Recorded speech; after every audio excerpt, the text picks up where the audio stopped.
Hello, I'm Chime Wongmo, and I've been associated with the Dharma Center for over 50 years. I'd like to speak a little bit about the 5 precepts. These are the first trainings that are important to establish for moral conduct that helps the mind, actually develops the mind and character that is needed for the path to enlightenment.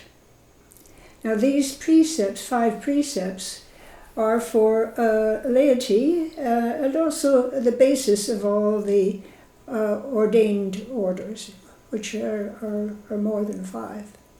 But at any rate, these 5 form the most important trainings or practices because we train ourselves, so we must practice. They are based on the principle of non-harming. And the 5 are: we undertake to train ourselves to refrain from harming and killing all sentient beings.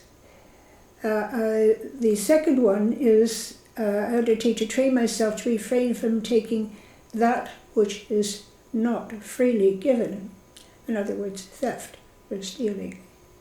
The third one was we undertake to train ourselves to refrain from indulging in sense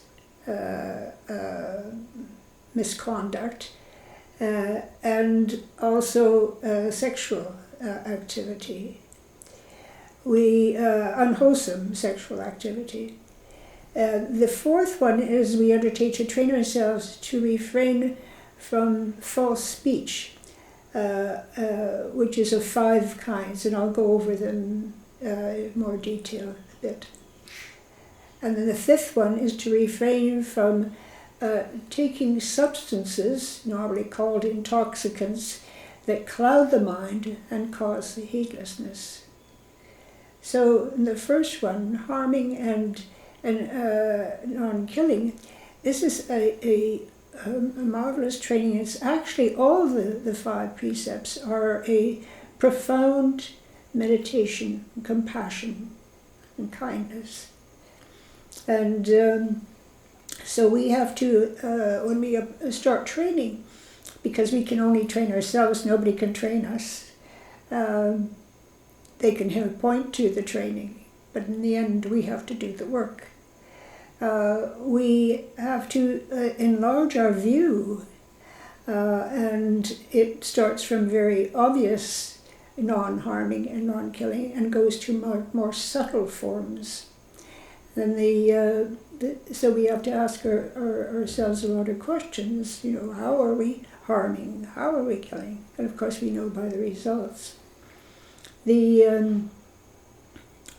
All the trainings of the precepts require awareness,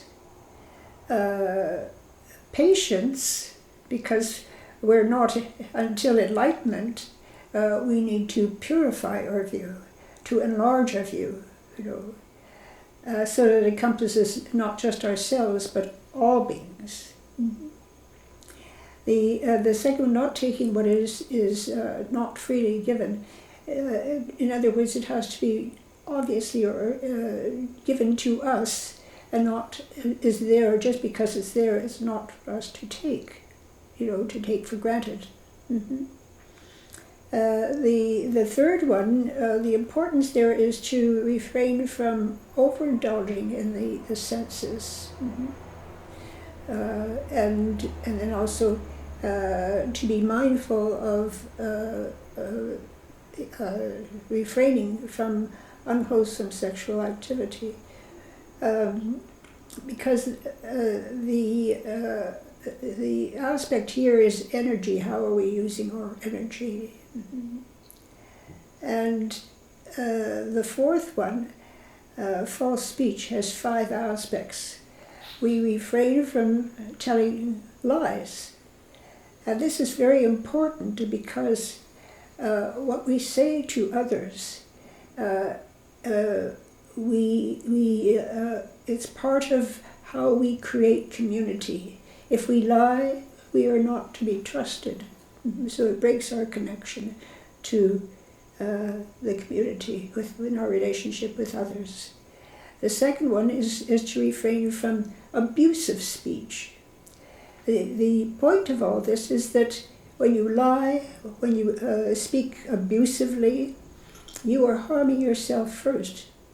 And without, you are harming others, even though you may not even touch them. The third one is a harsh speech. So we learn to refrain from that, because that is also upsetting, and the same thing is true. It stems from a mind that is unwholesome, to speak harshly and not respectfully or considerately to others. The fourth one is gossip, to gossip about others, slander, etc. And this again, breaks down the trust and the sense of community. And then the fifth one is talk to no purpose, idle chitter-chatter, and a lot of that takes place. Now, the important things about speech, and this is one of the first things that we practice, is the correct speech, and be mindful of our speech, is that motivation is the most important thing, because there are some times when we have to tell the truth would be harmful. So we have to, tell a non-truth that may appear to be a lie, but is actually non-harming. So the motivation depends on whether it is wholesome motivation or unwholesome meditation. If it's unwholesome, it's wrong speech. If it's wholesome motivation, it's right speech. So we always have to look at our motivation. When we come to harsh speech, sometimes strong words need to be used to help a person out of danger. And because the motivation is not hate or anger, but actually compassion. So this is very important to know and to learn. And then when that is appropriate. And the fourth one is gossip. Sometimes we need to gossip in order to actually build a relationship with people initially, to talk to each other about somebody else that we know, perhaps, but not in an unwholesome way. And then the fifth one is talk to no purpose. Sometimes we have to, talk to someone about things that normally would not talk about, maybe politics or something else. But what we're trying to do is to build a connection, a relationship with the person we're speaking to, which is so important. Now, the Buddha said that if you weren't sure, then speak Dharma, or other hold noble silence. The fifth one is that usually the interpretation is to refrain from taking intoxicants, and mostly liquor is referred to, but it applies to much more than that. It could be caffeine, it could be sugar, it could be all sorts of things that cloud the mind and cause heedlessness, and that would harm oneself and others. So these are the obvious, and they go from the obvious to the very, very subtle. And during this process, it opens up into a vaster view, a universal view. We learn that all beings wish to be well and happy. Every life is precious. And so our understanding deepens, and opens our hearts and minds, so that we have a more universal view and a less selfish view, a more inclusive view of all beings, and see them that just as we are, so are they. All beings wish to be happy. Mm-hmm.